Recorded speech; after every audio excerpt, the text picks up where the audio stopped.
Okay, so hello everyone. I hope you are all safe after the typhoon and some of you are recovering then. So hopefully by Monday okay na kayo and makapag-travel na din yung iba. And yon. So uh, let us continue with our discussion on viruses, prions, and viroids. So we're done with the structure, basic structure of virus and the virions, tama? Yan. So, we will continue um, sa sizes na. Okay, so mag-start na lang ako sa sizes.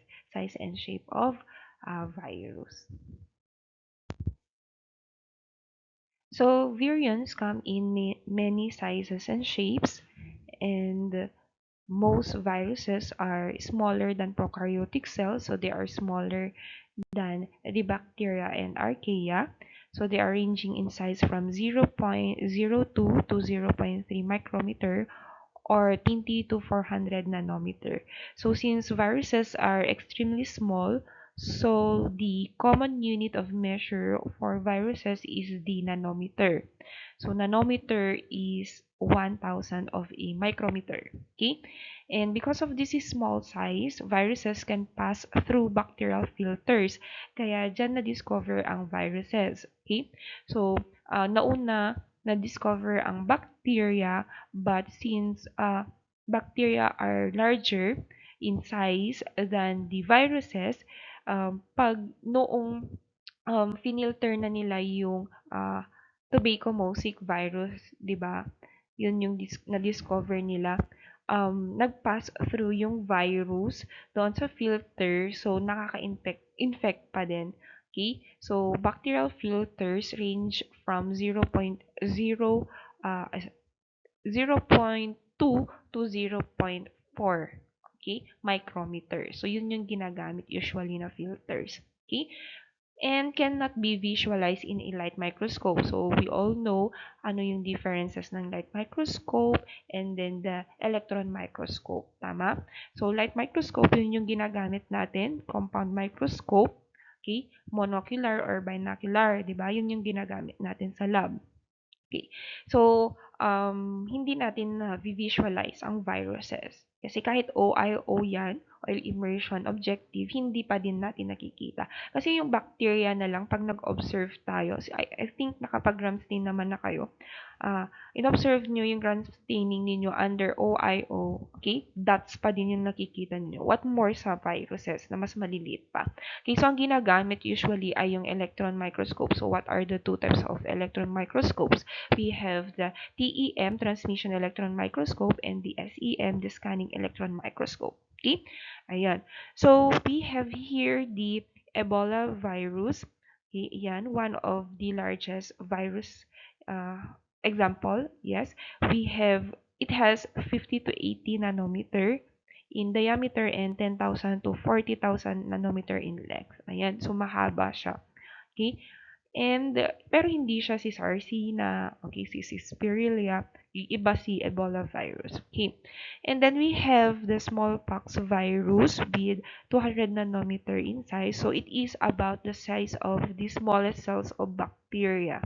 Okay. So tingnan mo, ka-size lang niya yung smallest cells ng bacteria, si smallpox virus. Okay? And we have also here coronavirus with 160 nanometer. We all know coronavirus, yung COVID-19. And so sobrang liit nila. Kaya din siguro sila, they are airborne kasi they are small in size. They can float sa air. Okay? And we have the poliovirus with 28 nanometer, and it is about the size of a ribosome. So ribosome is the site of protein synthesis in most in most cellular organisms or prokaryotes and eukaryotes. Tama? So they have ribosomes. All life forms have ribosomes. So imagine that poliovirus is the same size of a ribosome. So lahat na kinover na yung size ng ribosome sa size ni poliovirus. Okay? So siguro yun din yung isang unique features ng viruses that they do not have those machineries na meron sa mga prokaryotic and eukaryotic cells. Okay? Ayun. So, yeah, we have Ebola, smallpox, coronavirus, and the poliovirus as example. So, marami pa kayong makikitang um, types of viruses later on. So as I've mentioned kanina, viruses come in many shapes and sizes, but these features are consistent for each viral family. Okay, so every family of viruses magkakaparehas yung shapes and sizes nila. Okay, so as you can see in the picture, some viruses have helical shape. Ayan. Polyhedral, icosahedral, and complex. Okay, so some viral capsids are simple helices or polyhedral spheres, whereas other are quite complex in structures, just like your bacteriophage. Okay, so yung morphology of viruses is based on the capsid or the envelope. Okay? So, kung alam naman natin that viruses can be naked, so meaning they do not have envelope, so ang outer coat, which is yung protein coat or yung capsid, yung magbibigay ng structure sa virus. And if the virus is an envelope one, so yung envelope naman yung magbibigay ng structure doon sa virus. Okay, so mostly, I think sa mga envelope viruses are icosahedral or polyhedral. Okay? So first morphology is the helical. So these helical are a spiral shape in which capsid curves cylindrically around a central axis, the nucleic acid core. So these look like long rods. And you have the tuberculous virus. So they can be rigid or flexible. Okay? And the viral genome, this one, yung pink, okay, coils helically, okay, and the capsid proteins, the protein coats helically wind around the viral genome, forming an elongated nucleocapsid. Okay, so ito yung viral genome. So as you can see, naka-attach yung mga capsids. So they follow. So parang yung identical protein subunits, ito, or yung capsomeres, parang nagse-self-assemble sila into a helical array. Okay? Surrounding the nucleic acid. Okay? So parang pina-follow nila yung similar spiral path of the nucleic acid. Okay? So, nagkakaroon ng tube or rod-like in structure yung helical. Okay. So, yung mga nucleocapsids that are helical, so they are naked, they form rigid, highly elongated rods or flexible filaments. So, all filamentous viruses are helical in shape. Okay. Again, we have also, sorry, helical have shorter genomes because only one type of capsomere is required, and hence only one type of gene is required to code for capsid. So, i-refresh lang natin yung central dogma ninyo. So, from replication of the DNA template, then the DNA will be transcribed to mRNA, and the mRNA will be translated into proteins. And we all know that capsids are proteins. Ayan.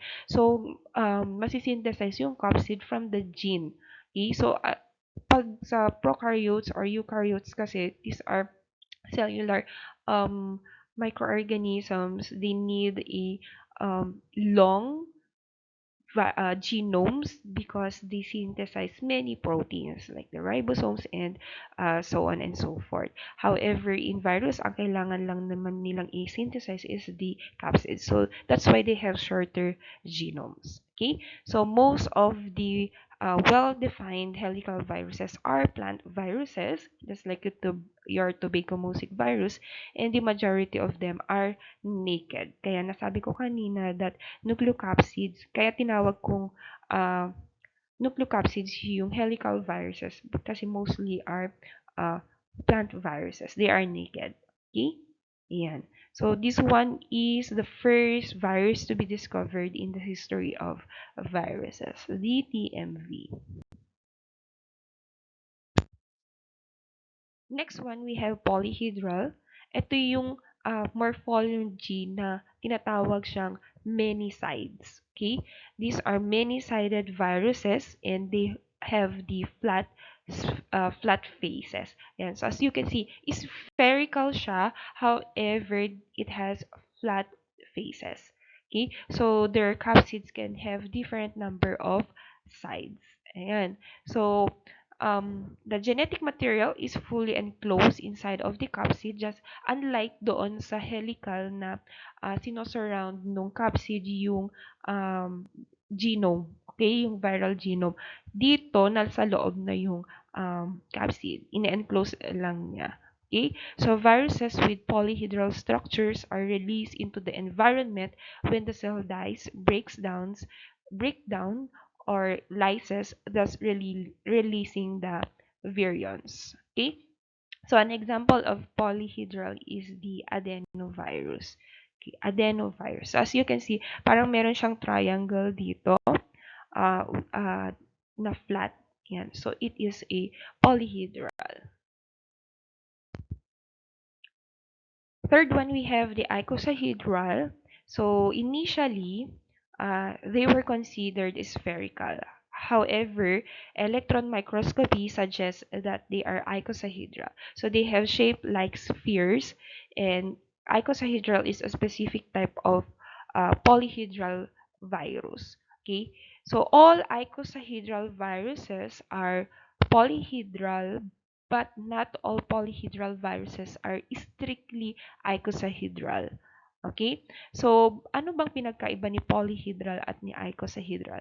Si icosahedral, it is a geometrical, it has a geometrical shape with exactly 20 triangular faces. So, kanina, na-mention kong na it has yung polyhedral, it has many sides. Okay? Flat faces. But in icosahedral, it has exactly 20 triangular faces. Okay, so yun yung pinagkaiba ng icosahedral and polyhedral. And again, icosahedral is a specific type of polyhedral. Okay, so here genome is completely packed inside the icosahedron capsid, just like the polyhedral. And then many of the animal icosahedral viruses are enveloped, whereas most of the plant viruses are naked. So if we see, as I've mentioned kanina na pag envelope siya, usually they are icosahedral. So animal icosahedral viruses, what are the examples? We have coronaviruses that are a type of envelope virus. So coronaviruses infects animals. Okay, we have also influenza virus. Okay, so um are you familiar with SARS and the MERS, MERS-CoV, SARS-CoV noon? So, before nagkaroon ng COVID-19, yan, mga college ako, napapanood ko sa TV, na yung may mga, sa airport, di ba may camera doon, na nadidetect niya kung may COVID-19 ka. Yun, meron ng ganun noon, may SARS at saka MERS-CoV. Okay? So, thankfully, hindi nagkaroon ng outbreak or pandemic doon sa caused by SARS and MERS. Okay? So, yon, si SARS and MERS-CoV are also caused by envelope viruses. So, a few viruses show unique architectures, just like your bacteriophage, and we call it complex. Okay? Complex is a combination of polyhedral and helical shapes. So, as you can see, polyhedral yung head and helical shape naman yung tail. So, have a complex outer wall or head-tail morphology. Okay? And most viruses that are complex in structure may be envelope, okay? Or rare naman yung mga non-envelope. Okay? So, anong ibig sabihin ng envelope? It has an outer coat. Okay? Aside from the capsid. Okay? So, genomes can be linear or circularly packed within a protein coat, and the tails may be long or short, contractile or non-contractile. So once they inject their genome, or they insert their genome into the host cell, mostly are bacteria, minsan yung mga ibang bacteriophages nagko-contract yung tails nila. Okay? And others, hindi naman nagko-contract. Okay? Yan. So, tail fibers help in anchoring the virus to the bacterial cell wall. Ito sila. Ayan. And very specific yung mga viruses sa mga host na they attach because of the receptors. So, for bacteriophage, we all know na they infect bacteria. Okay? So, um, they have icosahedral heads or polyhedral heads and helical tails. Let us classify viruses based on their capsid structure. So first, we have naked icosahedral. So yung shape ng virus is icosahedral. Okay, and then they are naked. So meaning wala silang envelope. And there is envelope icosahedral. Ganito yung itsura. Ayan. So yung nasa loob is icosahedral structure of a virus. Okay, and then it has the envelope. Now we have also the envelope helical. Ganito naman yung itsura niya. Okay, so yung structures kanina, they have these capsid proteins that are arranged in different morphologies. Okay, so yon, ito yung itsura ng helical within an envelope. Ayan, so naked helical without the envelope. Okay, complex with many proteins. Some have combinations of icosahedral and helical capsid structure.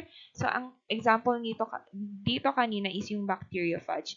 Naked helical, always remember, yung example natin kanina, tobacco mosaic virus, and we have the envelope na helical. These are your influenza viruses, the rabies virus. And then we have the envelope icosahedral. Okay, so meron tayong ditong HIV-1, simplex virus, rubella virus. Yan. So, ang example din dito kanina is yung coronavirus. Naked icosahedral, so we have the hepatitis A virus, polioviruses, and the influenza virus. Tama? Okay. Ayan. So, this classification is based on the capsid structure. Okay, so viral replication, lytic cycle. So for a virus to replicate, anong dapat niya gawin? It must induce a living host cell to synthesize all the essential components needed to make new virions. Tama? So ginagamit niya yung mga machineries na present doon sa host cell para dumami sila. Okay? So as I've mentioned dito, this one is a lytic cycle and it has 5 major process or steps. Okay, first we have the attachment, so adsorption of phage virion. Okay, so an example of this is yung all viruses naman, pero yung nasa figure ay mga phages, bacteriophages. Okay? So, itong host cell ay shape ng bacilli. Okay? Bacteria. Okay? Bacterium siya. So, meron akong note dito, phages only, genetic material enters, as you can see dito, sa second step, penetration. Okay? In the image, okay, ang bacteriophage ay tinatawag na T4. T4 bacteriophage. Yan yung pangalan ng bacteriophage na nasa picture with icosahedral head. So as you can see, as I've mentioned kanina, ang bacteriophage, they have the head and the tails. Okay? But here sa picture, ito lang kasi yung nakita kong picture with the um, lytic cycle, best representation. Okay? Ayan. So, I think nag-contract yung tails niya dito. But this one is bacteriophage. So, nag-search ako kung ano ba talagang virus ito. Okay? So, yan. Pag phages ito kasi they insert the genetic material. Pag animal viruses, just like your coronavirus, yung whole virus, yung nag-e-enter doon sa host cell. Then, the genome is released inside. Okay, so, yun, so phage ito. Sabi ko ganun. Okay, so first step, attachment. Ayan. Absorption of phage virion.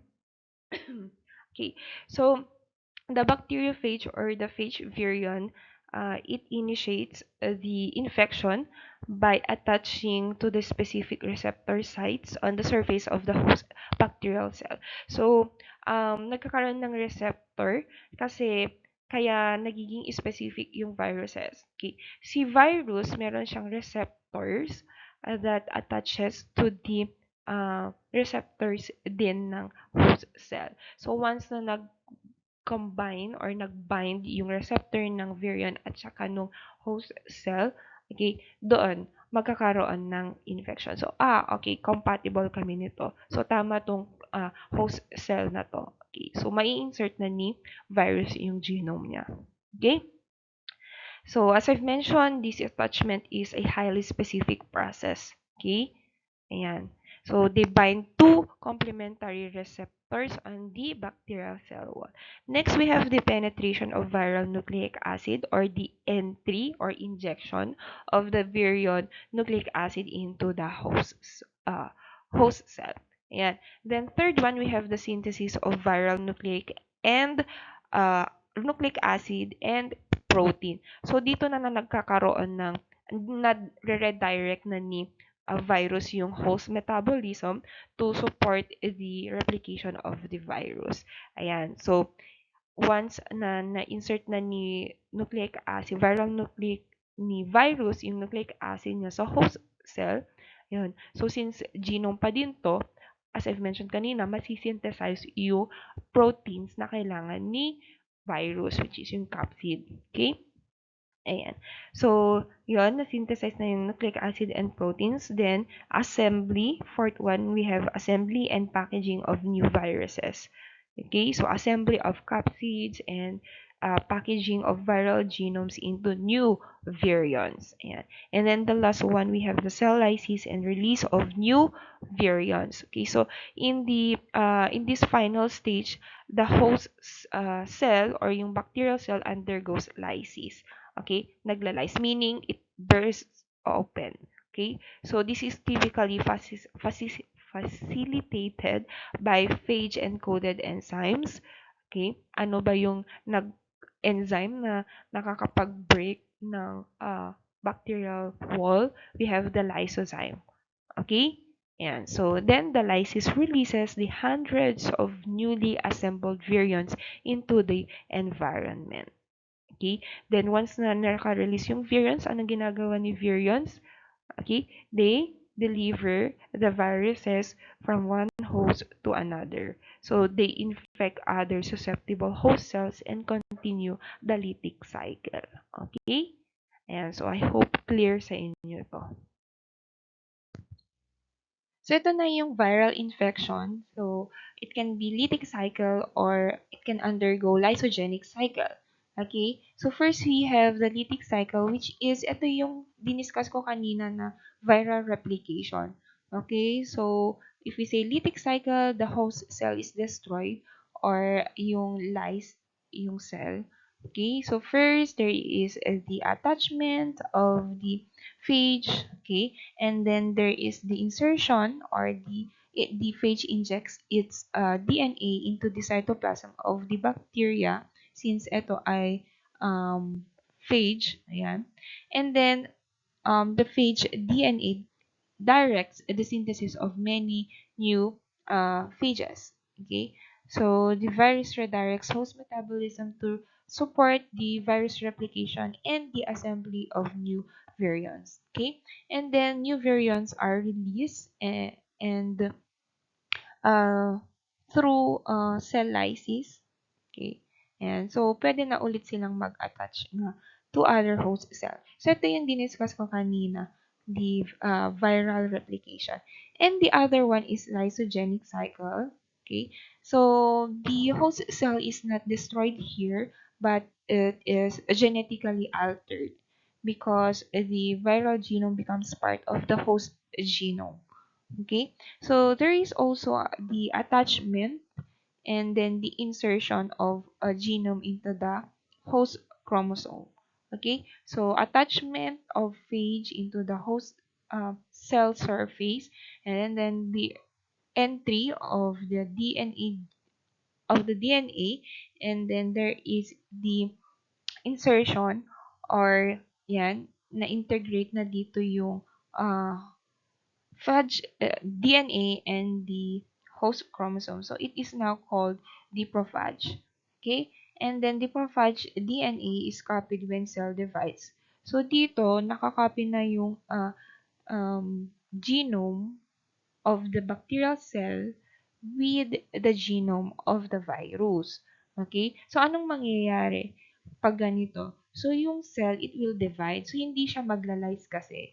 And hindi mamamatay yung cell in the lysogenic cycle. So magdi-divide. Ano ba yung replication ng um, bacteria? So cell division. So since pag cell division, binary fission, and pag binary fission, yun, maduduplicate din yung DNA or yung genome ng bacteria. Okay? Ayan. So, and then there is the, it can be exposed to the um, stresses, okay, such as yung UV light, okay, that triggers the excision of from the chromosome, okay, and then it can now proceed to lytic cycle ulit, and that can it can now use the machinery of the host cell to synthesize, okay, new phages or new variants. And then, yan, pwede nang malyse yung cell. Okay? So, and they can now infect the host cell or cause infection.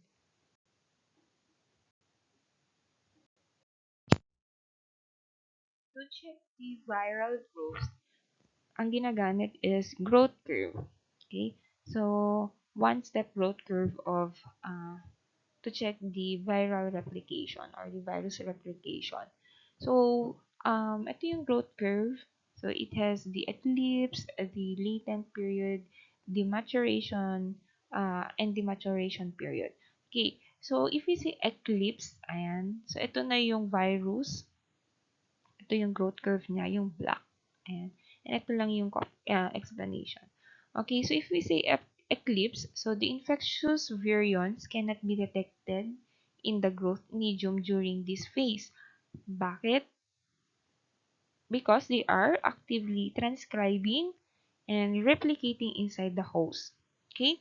So, wala ka pang madidetect talaga. Magdedetect mo lang once they are released. Okay? And then we have the latent period. So, during the latent period, it includes the eclipse and the early maturation phase. Yeah. So, here, viral nucleic acid replicates and protein synthesis occurs. Okay? So, it is the period from the time of infection to the time of becoming infectious. Okay? So, it is when a virus is present in the body but exists in a resting or latent state without producing more virus. Okay? So, andun lang sila. Resting pa lang sila. But they are already actively transcribing and replicating inside the host. Okay? Yan. So, kasama dito yung early maturation phase. Okay? And then, we have the maturation period, which is the virus nucleic acid and protein are assembled na into mature variants and they can now be released. So, makikita mo dito na once you are infected, hindi mo pa talaga makikita yung growth niya. But once they are released, okay, dito mo pala madedetect or yes, madedetect yung growth or dami ng mga virus. Okay? Yan. So how do we perform the growth curve? So one way is the plaque assay. Okay? This plaque assay specifically measures the infectious virus particles based on plaque. Okay? So kung yung virus, they infect or they will be grown on a flat surface like your agar plate. Okay. Magkakaroon ng mga plaques. Okay. This is the zone of cell lysis. Okay. And it appear as a clear area in the lawn of these with these host cells. Okay. So, syempre, kaya may host cell. Yan. Kasi nga, virus only rely on host cells. Okay. So first we have here the mixture of the agar of bacterial cell and the phage suspension. Okay. So bacterial cells, they are grown on a molten top agar that contains top agar. If we say top agar kasi less amount yung agar. So it's just like 0.7% lang. Okay? And bakit top agar? Para ma-distribute yung phage suspension at saka yung bacterial cell uniformly sa top ng agar plate. Okay. So, meron tayong mixture dito. Okay, molten agar with bacterial cells and yung virus which is yung phage. Okay, so bacteriophage to. Okay, bacteriophage infects bacteria. Okay, so ang host cell ng phage ay bacteria. Okay, just like dun sa pinakita kong figures kanina. Okay, and then, yan, we have the nutrient agar here. So the cell phage mixture is poured onto a solidified nutrient agar plate. Okay, so ipupur mo siya dito. So mai-spread uniformly yung mixture sa top surface or sa surface ng agar. Okay? And then, the mixture is left to solidify. Okay? So, nagkakaroon ng sandwich of top agar and nutrient agar. Okay? And then, incubation allows for bacterial growth and phage replication. So, ano yung magiging incubation period nito? So, since ang host cell dito is yung bacteria, so 16 to 24 hours siya. Okay? So after 16 or to 24 hours, okay? So dapat may growth na 'yon, yung agar mo. And then dapat may plaque ka na. So dito, it is evenly distributed. So yung bacterial suspension or bacterial culture is evenly distributed sa plate. Okay? And then, kung may mga nakikita kayong plaques, so clear zones, ayan. So, ito na yung indication na nag-lyse na yung cell. Okay? And then, na-release na din yung virus or yung phage. Okay? So, since hindi nga na talaga natin nakikita yung virus on a plate, kasi mas maliit pa sila kaysa sa bacteria. Ayan. So, parang clear zone yun. Okay? And, nag-lyse na kasi yung cell ng bacteria, so hindi na sila mag-grow. Okay? Unlike dito na may parang cloudy na growth, ayan, yan yung merong tubo or growth ng bacteria. Okay? And then bibilangin mo lang yung plaques na meron. Okay? Pero dapat, pag nag-a-isolate ka kasi, hindi ganito yung itsura. Okay, may mas maliliit, mas may malalaking plaques. Okay.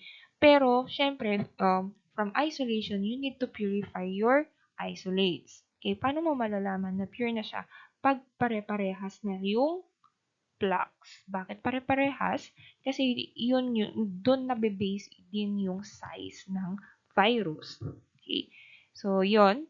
And then, ika-count mo lang sila and you have here the formula. So, plaque forming unit. okay, per ml. Okay. So, number of plaques over the dilution factor times kung ilan yung volume na plinate mo.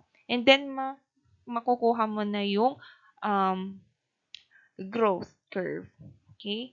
So, from, syempre, pag um, yung latent period, okay, kung ilan yung inad mo. Okay?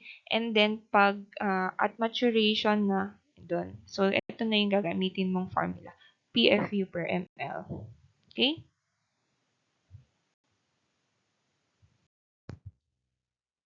Again, before we proceed sa another classification method, so plaque assay is used to specifically measures the virus particle. Okay? So, ang makikita mo dito, ang ika-count mo is yung plaque. Okay? Bakit may plaque? Kasi, instead na tutubo yung bacteria, okay, they are infected with virus. Okay? So, meaning, mamamatay, maglalize yung cell. So, that is the lytic infection ng virus. Okay? Pag maglalize yung cell. Okay? Ayun. So, yun yung bibilangin mo. Next, we have the viral classification by hosts they infect. So, kanina, we have the capsid structure. Now, we can classify them based sa host na ini-infect nila. So, we have the bacterial viruses. So, they are called bacteriophages.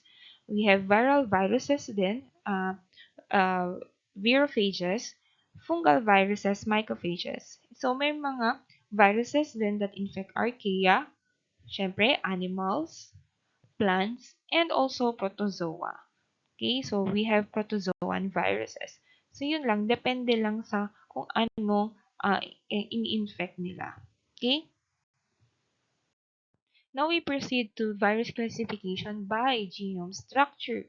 So sa unang-una pa lang kanina, viruses can either have DNA or RNA. Okay? And it can be single-stranded or double-stranded. And it can be either linear or circular. Okay? So, single-stranded viral genomes may be of either the plus sense or minus sense in terms of their base sequence. Okay? So, if we say plus sense, it is the exact same base sequence as that of the viral mRNA that will be translated to form viral proteins. Okay? Exact same base sequence. So, you have your DNA, double-stranded DNA, it will replicate. Okay? And then when replicated, it will go to transcription. And from transcription to translation. So, yung transcription, ang maproproduce mo doon is mRNA. So, ang plus sense, so you have the double-stranded, ang plus sense doon is parehas ng base sequence sa mRNA na maproproduce. Okay. Next, we have the minus sense naman. It is the complementary in base sequence to viral mRNA. Okay? So, pag plus sense, same siya ng base sequence sa mRNA. Pag minus sense, ito yung strand ng DNA na complementary sa base sequence ng mRNA. Okay? Ayan. So, we have here DNA, RNA, or RNA to DNA to RNA. So, if DNA, may mga viruses that has this DNA genome, it can either be as single-stranded or double-stranded. Okay? Pag ganun din, RNA, it can be single-stranded or double-stranded RNA. Okay? And for this RNA to DNA, yung mga retroviruses, they have the single-stranded RNA, and yung mga HEPA DNA viruses, they have this double-stranded DNA. Okay, so classification by genome structure. So we have the RNA structure. Okay, RNA genome. These are your rabies virus and retroviruses. So pag DNA genome naman, these are your herpes viruses, smallpox virus. And we have the single-stranded naman. we have the rabies virus retroviruses. So this is single-stranded or yung genome ng rabies virus at retroviruses are single-stranded RNA. Okay, nasusundan po ba? We have also double-stranded here, the herpes virus and the smallpox virus. Okay, so ang genome ng herpes virus and the smallpox virus are double-stranded DNA. Okay? But ano yung structure ng single-stranded RNA ng rabies virus? They are linear. Okay? And we have these circular naman na papilloma viruses and yung mga bacteriophages. So they have this circular genome structure. Okay? So medyo makulo but we will look into details pa. Okay? Okay, mag-refresh muna tayo sa um, central dogma. Okay? Ayan. Okay, central dogma, we have the DNA replication, transcription, and the translation. So, in transcription, we have the mRNA. Okay, as a product. Ayan. And then we have translation, we have the proteins or amino acids. Okay, so we have as I mentioned kanina, if we say single-stranded, okay, it can be plus sense or minus sense. Yung plus sense is same as with the coding strand of the DNA. Okay, so let's say DNA to. Okay, pwedeng ding RNA siya. Pero pag sinabi natin plus sense or coding strand, ayan, slash plus sense. Okay? Yung template strand mo is the minus sense. Ano nga ulit yung plus sense? So, it has the same sequence with the produced na RNA or the mRNA. Tama ba? They have the same sequence. Plus sense. Ayan. So, you have the A here, A, and then T, U. Okay? Ang template strand is the same as with the minus sense. Okay? So, yung minus sense, it is the complementary, it has the complementary base sequence of the mRNA. So, tama ba? Complementary. Ayan. So, ang complement ng T is yung A. Okay? So, nagigets po ba? Ayan. And, when transcribed, ayan. So, you have here the template strand.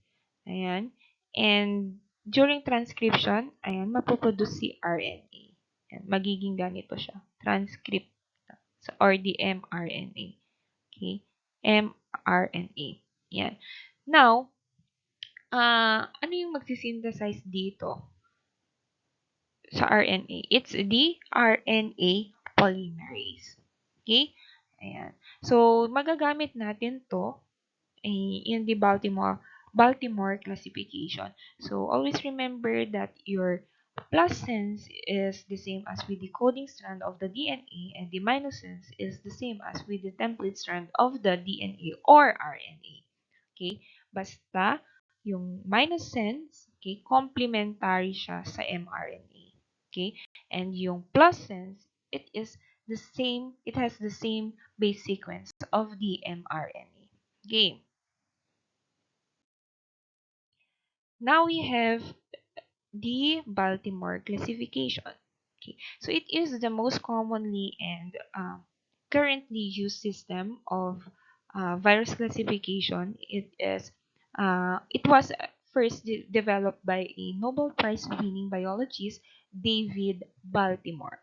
Okay, so the Baltimore classification scheme groups of viruses and according to how the mRNA is produced. Paano napoproduce yung mRNA? Okay, di ba? So, kanina nga, meron tayong transcription and then translation. During transcription, you have the DNA. Okay, so matatranscribe yung template strand into mRNA. Okay, so yun. So, there is the mRNA that is produced during the replicative cycle of the virus. Okay, so first we have group 1. They have this double-stranded DNA, meaning meron siyang plus sense and minus sense. okay, the coding strand, and then the template strand. Okay. So, mode of mRNA production ng mga group 1 that has the double-stranded DNA is that mRNA is transcribed directly from the DNA template. Okay, example, simplex virus. Okay? So, ang mga group 1, ito lang yung basic, like the bacteria, okay? Because they have this double-stranded DNA. So, ang magagamit is the template strand, okay? In producing mRNA. So, directly lang from the DNA template. Okay? So, mismo yung DNA template or the minus sense yung magagamit to produce mRNA. Okay? Those are group 1. And then we have group 2. So, iba siya because they consist of the single-stranded DNA. Ano kaya yung single-stranded DNA niya? Negative or, minus sense or plus sense? So, we have the DNA which is converted to double-stranded from before form, DNA is converted to double-stranded form before RNA is transcribed. Bakit kaya? Okay? So, yung group 2, they have the plus sense. Okay? So, single-stranded DNA siya. Okay. Magiging double-stranded muna siya. So, gagamitin niya yung template na single-stranded DNA to produce the complementary DNA bago siya mag-produce ng RNA or bago matranscribe into RNA. Okay? So, ang gagawin dito, ano kayang naisip nyo? Plus sense or minus sense yung single-stranded DNA? Yung genome ng group 2. It is plus sense. Meaning coding. Yung coding. Kasi hindi niya directly matatranscribe. Kailangan muna niya ng minus sense para matranscribe. Okay? So, i-convert niya muna. Gagamitin niya yung single-stranded DNA, okay, into double-stranded para makaproduce, para mayroon siyang minus strand or the template strand. And then, yun yung gagamitin niya to form or to produce RNA para matranscribe yung RNA. Okay. Next, we have group 3. So, they have double-stranded RNA. So, they consist the plus sense and the minus sense. Okay. Yung mRNA dito is transcribed from the RNA genome. Okay? So, diretso siya. Kasi yung mRNA mo is a type of RNA genome. So, diretso na lang siya. Okay? So, plus sense, minus sense. So, ano kaya yung plus sense or minus sense dito? Plus sense and minus sense. Okay? So, kung ang complementary is mRNA, so dapat minus sense ang gagamitin dito. Or plus sense. Same eh. So, dapat, mRNA is transcribed from the RNA genome. Transcribe. So, meaning, mako-complementary muna siya. Okay? Yan. So, yung minus sense ng double-stranded RNA. Next, we have group 4, single-stranded RNA. Ito na yung plus sense. Okay? So, they have this plus sense. So, the genome function as mRNA. Diretso na din siya. Hindi na siya matatranscribe. Since single-stranded na siya, tas plus sense, yun na din yung mRNA niya. Unlike dito sa double-stranded, since meron siyang plus at saka minus sense, ayan, ita-transcribe niya yung minus sense. Okay. And then group 5 naman, single-stranded RNA, minus sense. Yan. So, same lang with group 3. Okay? So, yan. mRNA is transcribed from the RNA genome. Okay? So, gagamitin niya yung minus sense para matranscribe. Okay?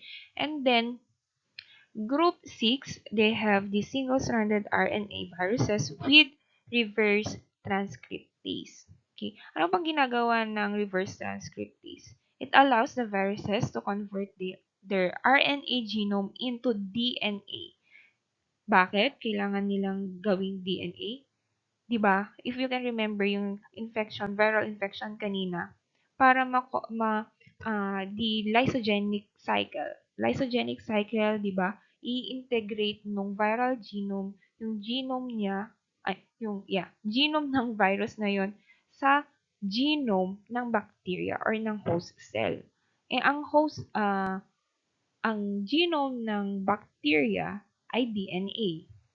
Okay? So, need niyang i-convert. Okay? So that, kaya gagawin niyang DNA so that it can be inserted into the host genome. Okay? Lalong no animals din. DNA naman yung meron tayo. Ganun din sa plants. DNA yung meron tayo. So, reverse transcriptase makes DNA from the RNA genome. And then the DNA is then incorporated in the host genome.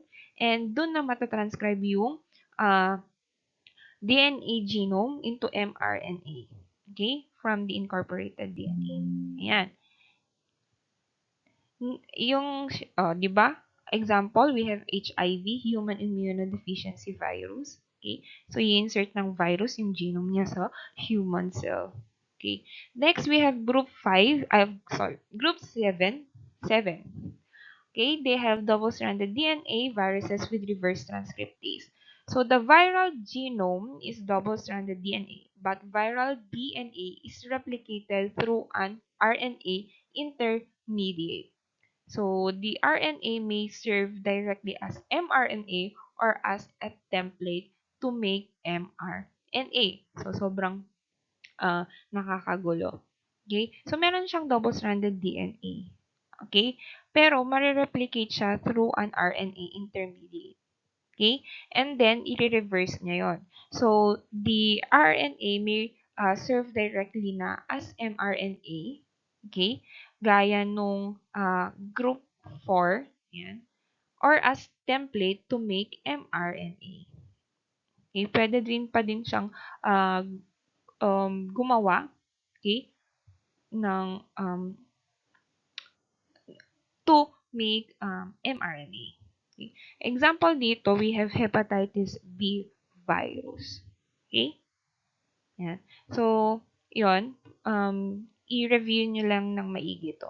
Baltimore classification. Kung hindi nyo, ayan, so since VOPPT naman to, okay, betin yung ulit-ulitin yung video. Okay, here's a structural form of the Baltimore classification. So, as I've mentioned kanina, there are 7 groups, and this is based on their mode of mRNA production. Okay? So, yeah, mas magandang i-memorize or mas madaling magets yung classification based on this figure. Okay? And kasi kanina, lahat yun words. So, parang mahirap i-pick up. Okay? So, first, group 1. So, they have a double-stranded DNA. So, meron silang plus sense and minus sense. Again, ano yung ginagamit pag nagtatranscribe? So, we have the minus sense. Okay? So, here, since DNA na din to, and double-stranded, it is the same as with the replication, transcription, and translation of higher forms or the bacteria and then the prokaryotes and the eukaryotes. Okay? So, ang pinagkaiba lang is since they are viruses, okay, so they use the enzymes of the host cell. Okay? So, their mRNA is produced by transcription in much the same way as with the cellular DNA. So, yung minus sense is transcribed into mRNA. So, diretso na yan. Walang ibang nangyayari, kundi yung, kung ano yung central dogma. Yun na yun. Okay? And for group 2, ayan, so they only have single-stranded DNA. So, plus sense yung andito. So, ang ginagamit pag the here sa group 1 is yung minus sense. So, since ito ay plus sense lang, need siya i-convert, okay, into a double-stranded DNA intermediate before transcription two mRNA can occur. Okay? So, dapat yung DNA or the single-stranded DNA plus sense, mako-convert muna siya into double-stranded para magkaroon ng minus sense. Okay? And then, yung minus sense na yung magiging template for the transcription of mRNA. Okay? Next, we have group 3. Ayan. This one is double-stranded RNA. So, meron din siyang plus sense and the minus sense. So, ang nangyari-yari lang dito is, syempre, magse-separate siya and one of them is used as a template for the generation of mRNA. So, same lang din dito sa DNA. So, yung minus sense yung ginagamit for the transcription of mRNA. So, nag-undergo pa rin ng replication, transcription, and translation even though they are RNA. Okay? Or even though their genome is RNA. Okay? Ayan. Next, we have group 4. As I've mentioned kanina, since this one is a single-stranded RNA plus sense, okay, so this genomic RNA can serve directly as mRNA. Ayan.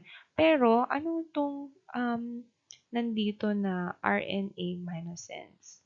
Okay, so the double-stranded RNA intermediates form the minus sense. Bakit siya magpo-form ng minus sense? It will then serve as a template to produce more positive strand RNA. Okay? So, ito lang, merong mga double-stranded RNA intermediates, okay, that forms, okay, that forms a minus sense, okay, and serve as a template to produce positive strand or RNA plus sense. Okay? And then, yun na yung ginagamit directly as mRNA.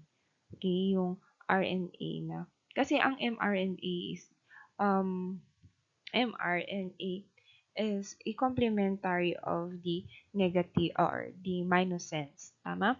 Okay. And then group 5, ayan. So they have the RNA minus sense. Okay, so ang nangyayari dito, so yung arrow is diretso. Okay? Just like in group 3. Okay? So ang magagamit dito for the transcription ay yung minus sense. Okay? So, minus sense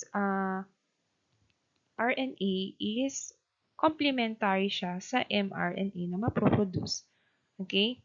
Ayan. And the same as with group 4 na viruses, they have also the double-stranded RNA intermediates. Okay? So, yung double-stranded RNA intermediates, they are used to make copies of positive strand. Okay? Gaya dito. To serve as templates to produce more negative strand RNA. And yun na yung magagamit sa transcription to produce mRNA. Okay? Next, we have group 6. Okay, so in group 6, ito na yung sa reverse transcription. Okay, group 6 and group 7. Okay, para saan nga ulit yung reverse transcription? For group 6, ayan, para ma-incorporate siya sa genome ng host cell since ang host cell usually ay bacteria that has DNA, plants and animals that has DNA as their genome. Okay, so in group 6, they have two copies of single-stranded RNA that is positive sense or plus sense, and they use the reverse transcriptase to make DNA from RNA. Okay, that can be inserted na sa host genome, then produces the mRNA. Okay, so yung prophage, if naalala niyo yung lysogenic cycle, yung prophage na yung mismong mag-undergo ng yung central dogma, yung sa replication, transcription, and translation. Okay, so may insert lang siya. Okay, and during that, meron mga reverse transcriptase. Okay, during the replication of the viruses. Okay, and for the last one, we have group 7. So they have, as you can see, they have partial double-stranded DNA, okay, as their genome. And because of this, they can make single-stranded RNA intermediates that act as mRNA. Okay, but these are also converted back into double-stranded DNA genomes by reverse transcriptase. Okay, this one is necessary for the genome replication of especially sa host cell. Okay, since they are obligate parasite. Okay, so yon, and yon, balikan nyo na lang ulit to. I-replay nyo na lang ulit to if it's still not clear sa inyo. Okay? Pero with this figure naman na, madali nyo na lang, especially pag photographic memory. Okay? Kung nagbe-base kayo masyado, pag nagbe-base kayo sa mga figures, yan, sa visuals. Okay? Yan. Next. Okay, let's look at the representative of each classification, not necessarily the Baltimore classification, pero based sa genome. Okay, so we have the DNA viruses. So these DNA viruses, these are viruses that consist of the DNA genome. So it can be single-stranded or double-stranded. Okay, so for the single-stranded DNA, we have bacteriophages. Okay, so we have the Phi-X174 and the M13. So the Phi-X174 contains a circular genome. Okay, and then they can infect E. coli. So they infect bacteria, specifically E. coli. So, ganun din si M13, but um, it has a different structure since they are filamentous with helical symmetry. Okay, and they also infect E. coli. So, for the double-stranded DNA bacteriophages naman, we have T7 and MU. So just like the single-stranded DNA, T7 infects E. coli, but they have a small DNA genome um, surrounded by a protein coat. And for the MU, ito yung usual na um, structure ng bacteriophages. They have an icosahedral head, helical tail, and several tail fibers. So it generates mutations, and they also infect E. coli. That's why that bacteriophages are mostly sa mga um, studies ngayon is about the phage therapy.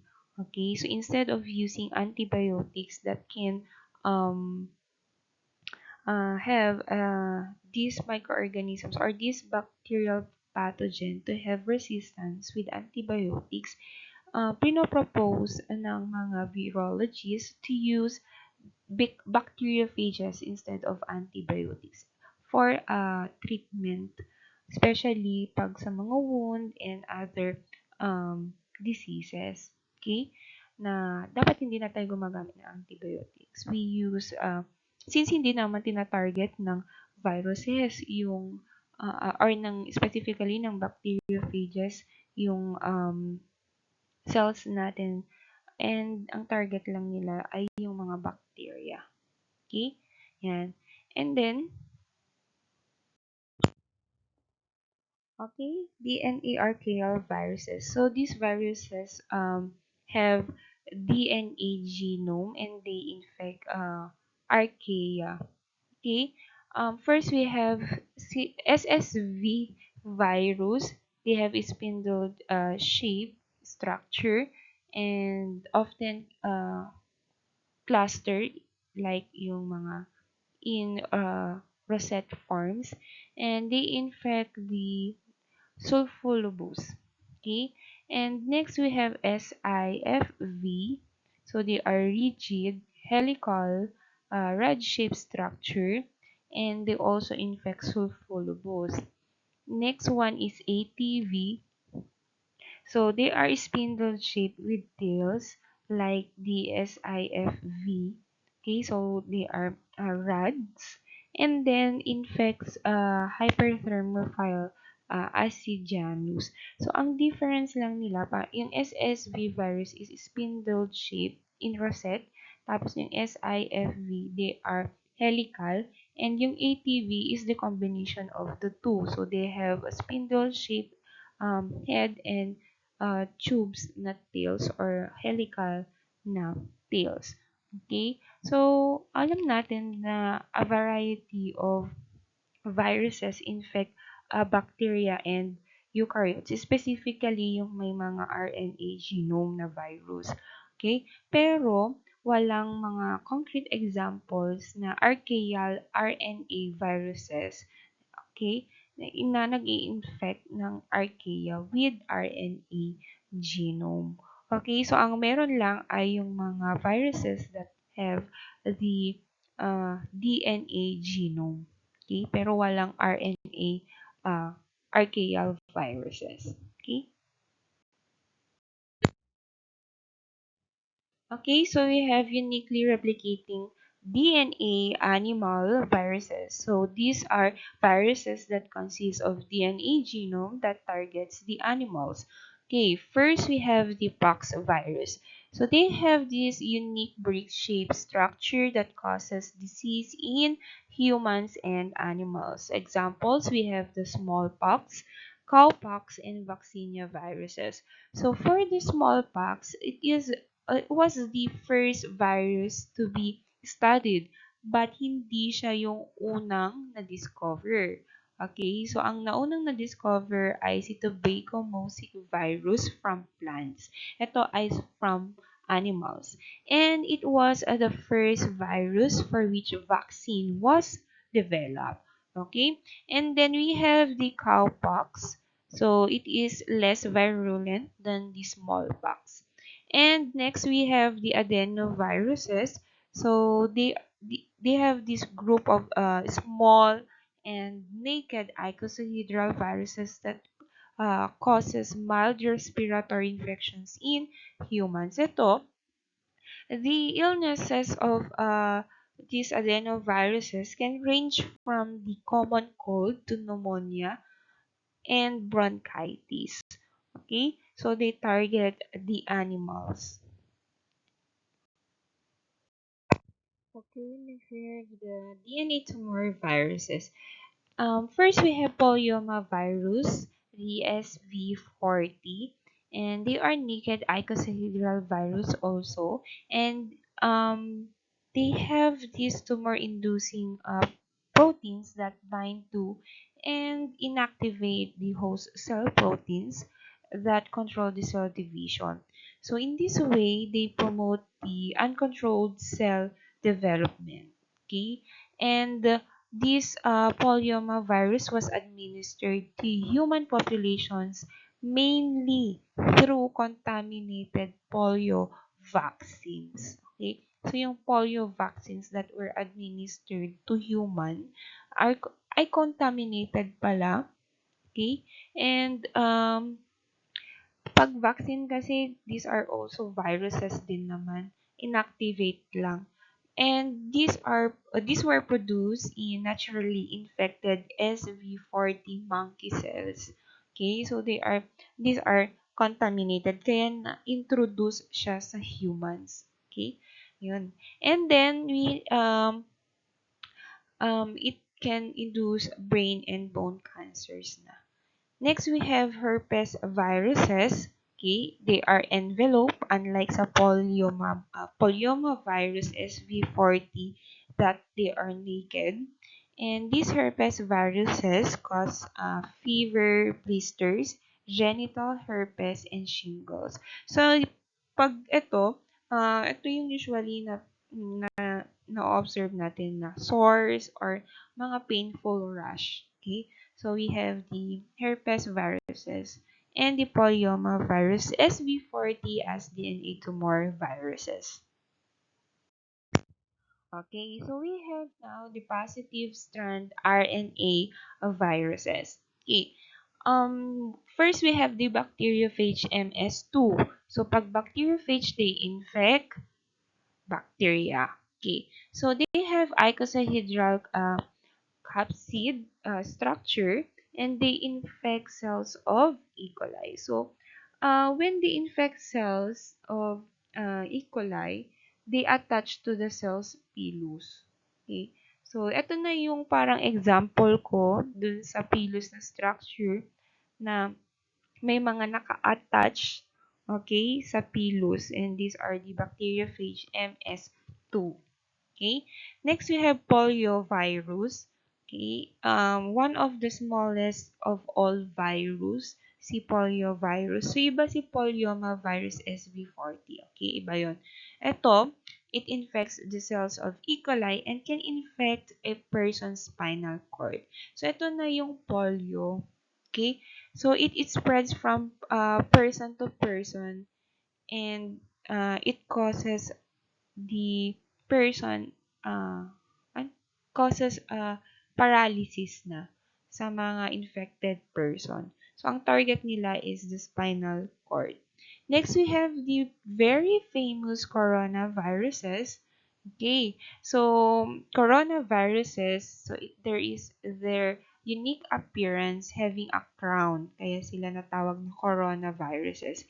So, meron silang mga yan, oh, parang receptors. Okay. And they cause respiratory infections, the COVID-19, including the severe acute respiratory syndrome or yung SARS. Okay? So, yan. They are positive strand RNA viruses. We go to negative strand RNA animal viruses. First, we have the very common rabies virus, and they have this bullet-shaped structure that is unique sa kanila, and they cause fatal neuroinflammatory disease, and it is commonly called rabies. Okay? May question ako. So, when, di ba, nakukuha yung rabies when uh, infected animal, uh, parang kinagat ka. Okay? So, what if kung, is it contagious from person to person? Like, di ba, yung virus, it is present sa saliva ng infected animal. Okay? So, kaya pag kinagat ka, talagang may infect ka kasi diretso na sa bloodstream yan. Okay? And then, kung ikaw na infected, may asawa ka, and kinis mo yung asawa mo, may infect ba yung asawa mo? Sa tingin nyo ba? Okay, hindi siya contagious from person to person. Okay? Nakukuha lang yung rabies via a bite, okay, from an infected animals. And pwede din kahit yung saliva lang, okay, pero kung mapunta siya sa mata mo, okay, sa ilong, sa um, sa mouth, okay, and yun nga pag sa open wound, okay. So from kagat lang siya, hindi siya kahit um, nag-uusap kayo. Okay? You have a direct contact with an infected person, hindi ka makahawa sa rabies niya. Okay? Yan. So, through bite lang. Okay? Um, and then, we have the influenza virus. So, they form buds as it lives with the cell. Okay? And then, the virions do not have a uniform shape like the others. So, um, yon, para silang yeast na nagbabud, but they are viruses. Okay? So, additional information lang that during the 1918 influenza pandemic, so marami siya, it killed millions of people worldwide. So, yon, nagkaroon sila ng flu and then respiratory illnesses. Yan. So we have these the negative strand RNA animal viruses. Okay? And Next, we have double-stranded RNA viruses. One example is yung rotavirus. Okay, so they consist of nucleocapsid surrounded by a double shell of icosahedral symmetry. And so these are envelope RNA viruses. And they infect animals, plants, fungi, and a few bacteria. So in infants, okay, 6 to 24 months of age, they cause the diarrhea. Okay, so yon, rotavirus. Another, we have viruses that use the reverse transcriptase. Ito na yung group 6 and 7 kanina. So we have retroviruses. So they have RNA genomes and they cause AIDS and some forms of cancer. They differ in type of nucleic acid in their genome. So kung ang retroviruses, they have RNA genomes, ang HepaDNA viruses or the hepatitis B virus, they have the DNA genomes, okay? So it causes transient and chronic liver infections. Okay, so this one, retroviruses, they cause AIDS and some forms of cancers, and HEPA DNA virus, they cause the chronic liver infections. Okay, these are your viruses that use reverse transcriptase. On to prions and viroids. So we're done with the viruses na. Okay, we have these viruses that consist of the double-stranded DNA, single-stranded DNA, double-stranded RNA, single-stranded RNA, either plus sense or minus sense, and then we have the reverse transcript tase viruses or yung mga viruses that uses reverse transcriptase. Okay, now we proceed to prions and viroids. So first, we have prions and viroids. These are infectious agents that resemble viruses. So they are called the subviral agents. Okay. Um they they only resemble viruses. Okay. They look like viruses. Okay, but these are infectious agents and called subviral agents. So they lack either nucleic acid or protein. So they are not viruses kasi ang virus, they have both the nucleic acid and the protein coat. So these pag prions and viroids, they are just infectious agents that lack either nucleic acid or protein. So sa tingin niyo, sino dito yung prions ba or viroids yung walang nucleic acid? How about yung walang protein? Okay, now we proceed to the next slide. So if we say prions, these are infectious protein.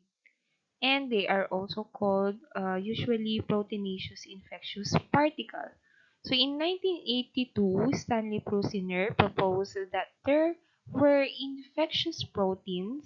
Okay, so they are just proteins. Okay, so infectious agents whose extracellular form consists entirely of protein, meaning they lack both DNA and RNA. Okay, so these are subviral agents, infectious agents, okay, infectious particle that lack nucleic acid. Okay, and these are proteins that are unique in their ability to reproduce on their own and become infectious.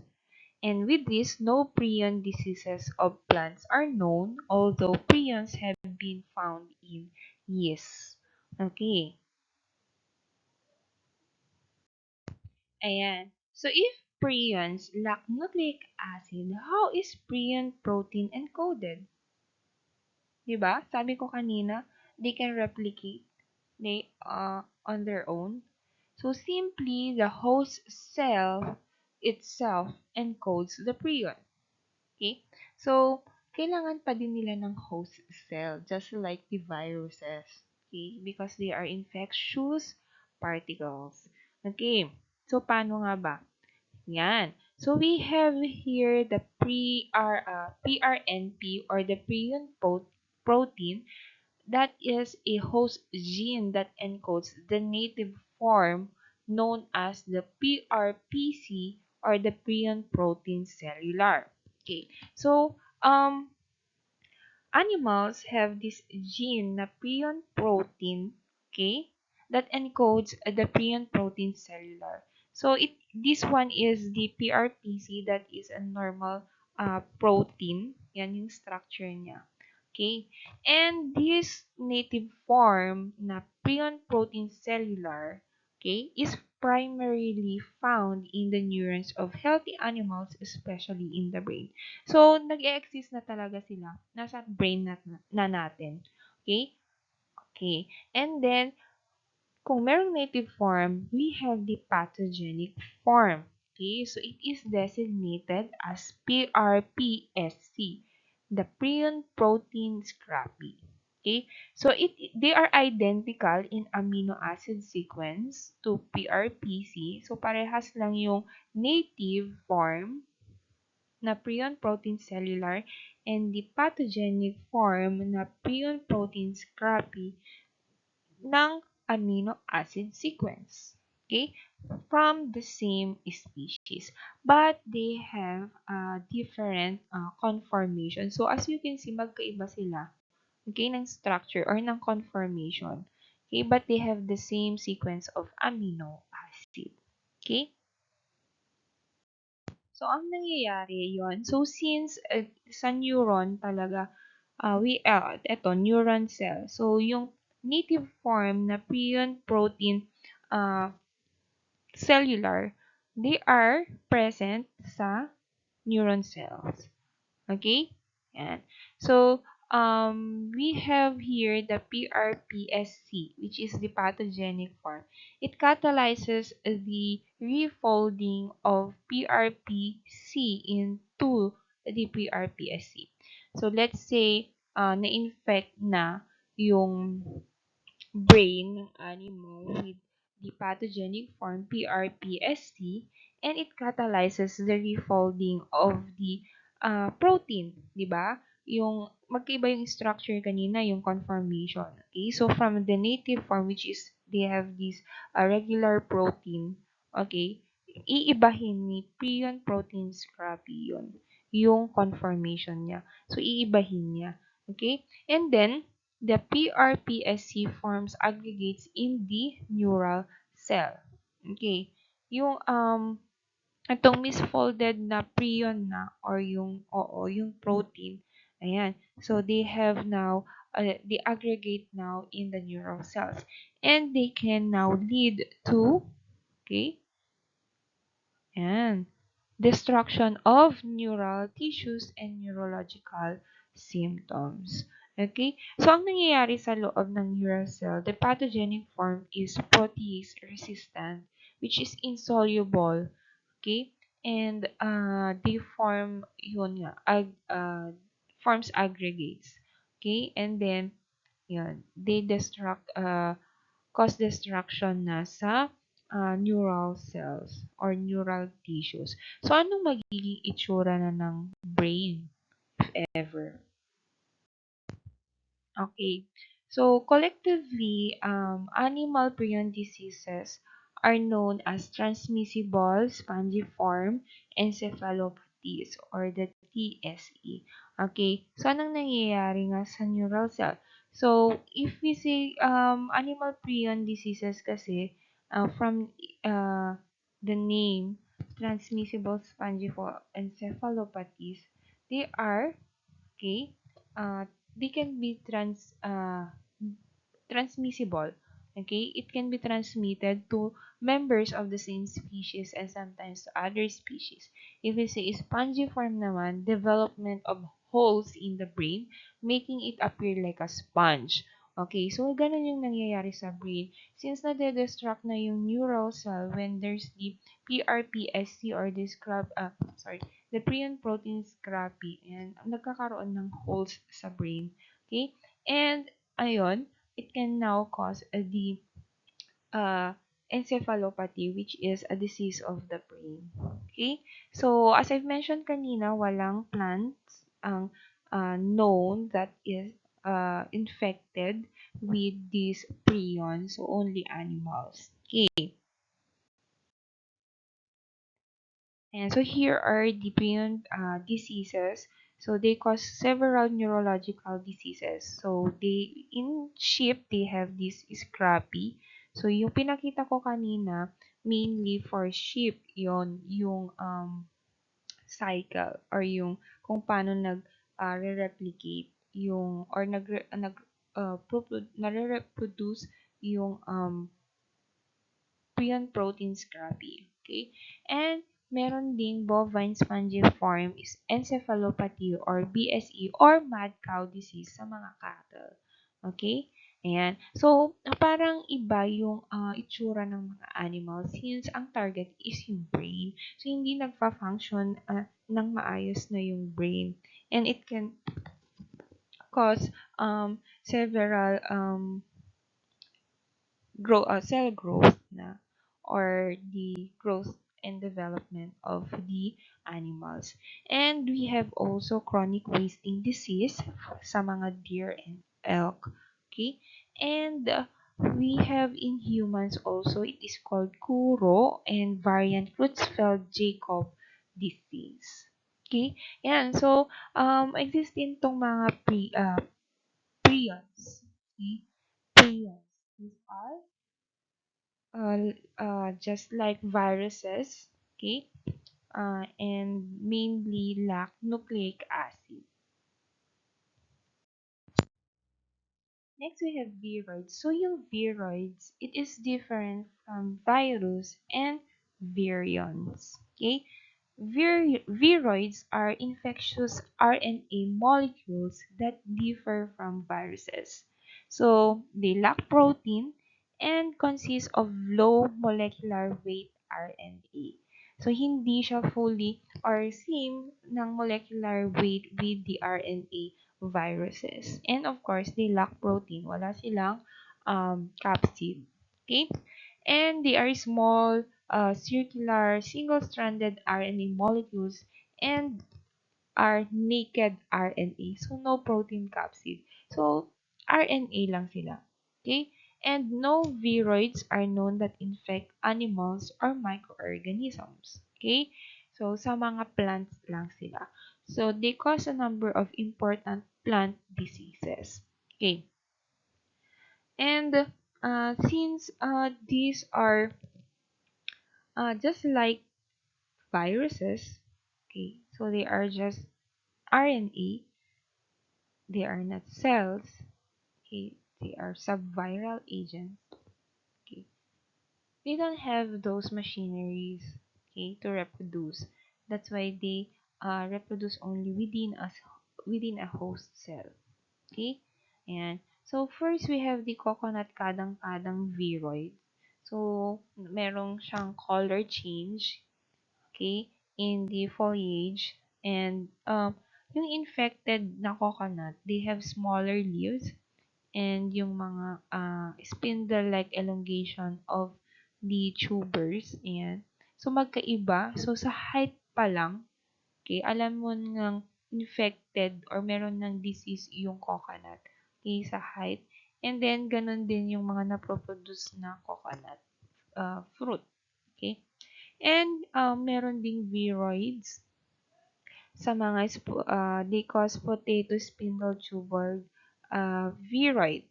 So, sa mga um, potato, ayan, so nagkakaroon na ng leaf spots, they have also reduced leaflets, reduced crown, and stunted growth. And ganun din, iba din yung tubo ng mga or specialized roots nila. Okay? Yan. So, we have these potatoes. Okay. Iba. So, parang ang liit niya. Okay. Hindi siya gaya. Pero iba pa din yung mga maliliit na potato talaga. Okay. Ano yung tawag dun? Okay, so yung mga maliliit na potato salad, ginagamit sa mga potato salad. Okay? Yan, ito talaga infected na siya with viroids. Okay? Okay. So, since ano siya, single-stranded, circular din siya. So, ganito yung itsura niya. So, the viroid RNA is a single-stranded covalently closed circle. Yeah. So they have this extensive secondary structure that makes it resemble a hairpin shaped double-stranded molecule. But this one is a single-stranded. Pero since ayun, nagkakaroon ng intra-strand base pairing, ayan, kaya nagiging double-stranded siya. And since there is this a base pairing, parang hairpin yung itsura niya. Okay? So this one is the viroid. And yun nga, because viroid lacks a capsid, viroid does not use a receptor to enter the host cell. So, ang nangyayari, they enter, okay, the host cell through the wound, okay, from insects or other mechanical damage. Yan. And yun, once inside, they move from cell to cell via the plasmodesmata of the plant cells. Okay? And yun, pwede na din silang, they can also move around the plant via the plant vascular system. And so you're done with the botany 11. Yan. So vascular system. And then they replicate either in a nucleus or the chloroplast of the plant cell. Okay? So they use the machinery naman of the um, plant cell. Okay? Yun. So, we have virus, prions, and viroids. Yan. Okay, so sana natapos nyo. That ends my presentation with viruses, including the viroids and prions. So, yun ang virus, very different from prokaryotic and eukaryotic microorganisms. So, na-discuss ko yung different morphology, the different classification of viruses based on the host they infect, and the genetic material they carry. And nakita nyo din yung mga different types of viruses, okay, based on the genome. Okay? So, merong mga DNA linear, animal viruses, archaeal viruses, and so on and so forth. Okay? And also, na-discuss din yung prions and viroids. So, to compare the three, viruses are genetic material, and it has a protein code. Okay, so technically, the genome, viruses are uh, genome and proteins. Okay, so for prions naman, solely they are proteins. They lack genetic material. Okay, and for viroids naman, it is a type of RNA molecule that is not the same with the genome or RNA of viruses. And they lack what? Proteins. Okay? So, yun yung tatlong na-discuss ko. Okay? And yeah, so we're done. And announcement. So, kung hindi mo to narinig, sorry. But surely I will post it sa GC. Ayan. So you will have your quiz and an activity on Tuesday next week before your midterm exams. And so I will make an announcement also during that time na sa Tuesday. Okay? So yon, thank you for listening.